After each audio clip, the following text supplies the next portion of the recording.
Welcome to south Indian cooking. இன்றைக்கி நம்ம பார்க்க போகிறது பாரம்பரியமான பருப்பு உருண்டை குழம்பு எப்படி செய்யுதுன்னு பார்க்க போகிறோம். பருப்பு உருண்டை குழம்புனாவே எல்லாருக்கும் ரொம்ப பிடிக்கும். அது கூட அப்பளம் வச்சுன்னு சாப்பிட்டு பாருங்கள், இன்னும் டேஸ்ட் வேறு லெவலில் இருக்கும். இந்த பருப்பு உருண்டை குழம்பு வந்து என்னுடைய ஸ்டைலில் நான் பண்ணியிருக்கேன். இதில் வந்து ஒரு சீக்ரெட்டான பொருள் ஒன்று சேர்த்துருக்கேன். ஸோ வீடியோவை ஸ்கிப் பண்ணாத பாருங்கள். இப்போ இதை செய்யறதுக்கு ஃபஸ்ட்டு நான் மெஷரிங் கப் எடுத்திருக்கேன். இதனுடைய அளவு பார்த்திங்கன்னா 200 கிராம். இப்போ இந்த கப்பில் வந்து அரை கப் கடலைப்பருப்பு, அரை கப்பு வந்து துவரம்பருப்பு எடுத்து நான் 2 மணி நேரத்துக்கு முன்னே ஊற வச்சுருக்கேன் பாருங்கள். இப்போ நிறைய பேர் வந்து கடலைப்பருப்பில் மட்டும் செய்வீங்க. நீங்கள் துவரம்பருப்பு சேர்த்து செஞ்சு பாருங்கள், டேஸ்ட் ரொம்ப சூப்பராக இருக்கும். இப்போ இந்த 2 பருப்புமே நான் சம அளவு எடுத்து ஊற வச்சுருக்கேன். இது அளவில் சொல்லணும்னா 100 கிராம் துவரம்பருப்பு, 100 கிராம் கடலைப்பருப்பு எடுத்து நான் ஊற வச்சுருக்கேங்க. இப்போ காரத்துக்கு வந்து நான் 8லேருந்து 10 வந்து ரெட் சில்லி ஆட் பண்ணிக்கிறேன். இது கொஞ்சம் காரம் கம்மியாக இருக்கும், அதனால் இத்தனை ஆட் பண்ணியிருக்கேன். உங்கள் காரத்துக்கு தகுந்த மாதிரி நீங்கள் ஆட் பண்ணிங்க. இப்போ தோலோடு வந்து ஒரு 3 பல் பூண்டு சேர்த்துக்கிறேன்.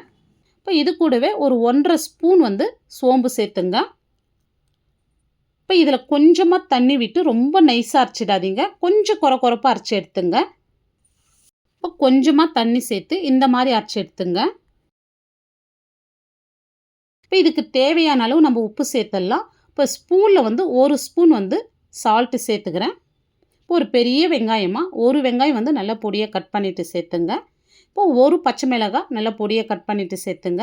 இப்போ வாசனைக்கு வந்து பொடியாக நறுக்கின கருவேப்பிலை, கொத்தமல்லி கொஞ்சமாக சேர்த்துங்க. அப்புறம் ஒரு சீக்ரெட் பொருள் சேர்க்க போகிறது இதுதாங்க. இப்போ முருங்கைக்கீரை வந்து கண்டிப்பாக யாரும் இந்த பருப்பு உருண்டையில் சேர்த்து செஞ்சுருக்க மாட்டீங்க. ஆனால் நீங்கள் முருங்கைக்கீரை வந்து சேர்த்து செஞ்சு பாருங்கள், டேஸ்ட் வேறு லெவலில் இருக்கும். அந்த பருப்பு உருண்டை வந்து சும்மாவே சாப்பிடலாம், அந்த அளவுக்கு டேஸ்ட்டு ரொம்ப சூப்பராக இருக்கும். முருங்கைக்கீரை சாப்பிடாத குழந்தைங்களுக்கெல்லாம் இந்த மாதிரி பருப்பு உருண்டையில் சேர்த்து செஞ்சு கொடுங்க. இந்த முருங்கைக்கீரை சேர்க்கறதுனால குழந்தைங்களுக்கும் சரி, பெரியவங்களுக்கும் சரி ரொம்ப வந்து ஹெல்த்தியாக இருக்கும். டேஸ்ட்டும் ரொம்ப சூப்பராக இருக்குங்க. இது வேணான்றவங்க ஸ்கிப் பண்ணிடலாம். இப்போ இதை வந்து நம்மளுக்கு தேவையான சைஸில் வந்து உருண்டை பிடிச்சி எடுத்துக்கலாம். ரொம்ப பெருசாக வேணாங்க, இந்த மாதிரி சின்ன சின்னதாகவே உருண்டை பிடிச்சுங்க. அப்போ தான் சாப்பிட்றதுக்கும் ரொம்ப டேஸ்ட்டாக இருக்கும். இப்போ பாருங்கள், இந்த மாதிரி பிடிச்சி எடுத்துங்க. இப்போ நான் வந்து ஸ்டீமரில் வேக வச்சு எடுத்துக்கிறேன். நீங்கள் இட்லி தட்டில் கூட வேக வச்சு எடுத்துக்கலாங்க. இப்போ இதை வந்து ஹை ஃப்ளேமில் ஒரு 10லேருந்து 12 நிமிஷம் வேக வச்சு எடுத்துக்கலாம். ஒரு மிக்ஸி ஜாரில் ஒரு சின்ன தேங்காயில் 1/4 மூடி தேங்காய் சேர்த்துங்க. இப்போ ஸ்பூனில் வந்து 1 ஸ்பூன் சோம்பு, அரை ஸ்பூன் சீரகம் சேர்த்துட்டு இதில் தண்ணி விட்டு நல்லா நைஸாக அரைச்சி எடுத்துங்க. இப்போ பருப்பு உருண்டை வந்து நல்லாவே வெந்திருக்கு பாருங்கள். இப்போ இதை வெளியே எடுத்துட்டு நல்லா ஆறட்டும். ஆறின பிறகு இதை எடுத்துடலாம். இப்போ ஒரு பேன் வச்சுங்க, அதில் வந்து ஒரு 2 டேபிள் ஸ்பூன் எண்ணெய் சேர்த்துடலாம். இப்போ இதில் வந்து ஒரு 1/4 ஸ்பூன் கடுகு, ஒரு 1/4 ஸ்பூன் விட கொஞ்சம் கம்மியாக வந்து வெந்தயம் சேர்த்துங்க. இதோட வந்து ஒரு 3 காஞ்ச மிளகாய் சேர்த்துட்டு கொஞ்சமாக கருவேப்பிலை சேர்த்துருங்க. இப்போ வந்து ஒரு 10லேருந்து 12 பல் பூண்டு வந்து இந்த மாதிரி 1க்கு 2 இடிச்சிட்டு சேர்த்துங்க. இப்போ இதோட வந்து ஒரு 1/4 ஸ்பூன் பெருங்காயம் சேர்த்துடலாம். எண்ணெயிலே வந்து பெருங்காயம் சேர்க்க சொல்ல நல்ல வாசனையாக இருக்கும், எண்ணெயிலே சேர்த்துங்க முடிஞ்ச அளவுக்கு. இப்போ பெரிய சைஸ் 2 வெங்காயம் எடுத்து நல்லா பொடியாக கட் பண்ணிவிட்டு சேர்த்துங்க. இப்போ இதோட வந்து 2 பச்சை மிளகாய் சேர்த்துட்டு இந்த வெங்காயம் வந்து ஓரளவுக்கு வதங்கி வரட்டும். இப்போ பாருங்கள், இந்த அளவுக்கு கலர் மாதிரி வந்ததும் இப்போ மீடியம் சைஸில் 3 தக்காளி எடுத்து நல்லா பொடியாக கட் பண்ணி வச்சுருக்கேன், அது இதோடு சேர்த்துட்டு இப்போ இதுக்கு தேவையான அளவு கல் உப்பு சேர்த்துடலாம். இப்போ தக்காளி வந்து நல்லா சாஃப்டாக வதங்கி வரட்டும். இப்போ பாருங்கள், தக்காளி இந்த அளவுக்கு நல்லா வதங்கி வந்திருக்கு. இப்போ காரத்துக்கு வந்து இதில் நான் 1 ஸ்பூன் வந்து ரெட் சில்லி சேர்த்துட்றேன்.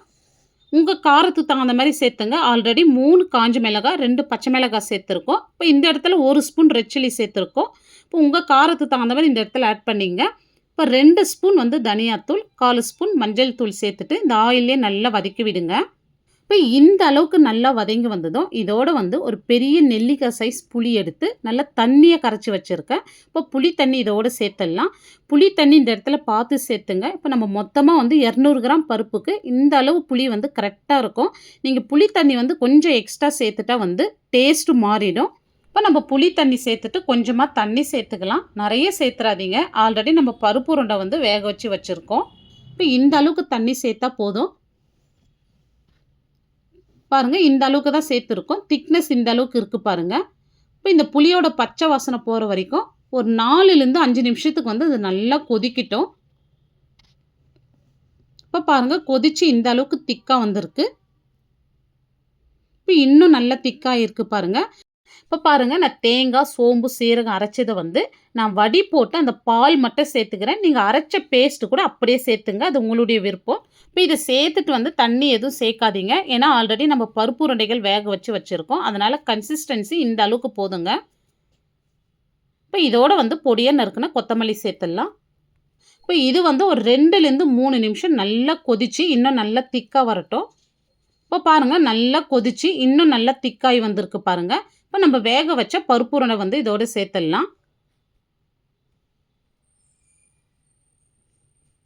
இப்போ இதை சேர்த்துட்டு வந்து மீடியம் ஃப்ளேம்லேயே ஒரு 3லேருந்து 4 நிமிஷத்துக்கு வந்து அப்படியே மூடி போட்டு விடுங்க. இப்போ நம்ம சேர்த்த பருப்பு உருண்டை வந்து இன்னும் நல்லா வெந்து எல்லாமே மேலே வந்திருக்கு பாருங்கள். இப்போ குழம்புடைய திக்னஸ் பாருங்கள், இந்த அளவுக்கு இருக்குது. இது கரெக்டாக இருக்குது. இது ஆற ஆற இன்னும் நல்லா திக்காக வரும். அந்த மாதிரி திக்காக ஆச்சுன்னா வந்து நீங்கள் சூடான தண்ணி சேர்த்து கலந்து விட்டுங்க. இப்போ முருங்கைக்கீரை சேர்த்து பருப்பு உருண்டை குழம்பு ரொம்ப சூப்பராக பண்ணியிருக்கோம். இது ரொம்ப ஹெல்த்தியாகவும் இருக்கும் இந்த கிரேவி. இந்த வீடியோ உங்களுக்கு பிடிச்சிருந்தா கண்டிப்பாக நீங்கள் ஒரு முறை செஞ்சு பாருங்கள். செஞ்சு பார்த்துட்டு எப்படி வந்ததுன்னு உங்களுடைய ஃபீட்பேக்கை கமெண்ட்ஸில் சொல்லுங்கள். லைக் பண்ணுங்கள், ஷேர் பண்ணுங்கள். நம்ம சவுத் இந்தியன் குக்கிங் சேனலை ஃபஸ்ட் டைம் பார்க்குறீங்கன்னா சப்ஸ்கிரைப் பண்ணிவிட்டு அப்படியே ஆல்ன்ற ஆப்ஷனையும் கிளிக் பண்ணிவிடுங்க. அப்போ தான் நான் போடுற வீடியோ உங்களுக்கு உடனுக்குடனே நோட்டிஃபிகேஷனாக வரும். தேங்க்ஸ் ஃபார் வாட்சிங்.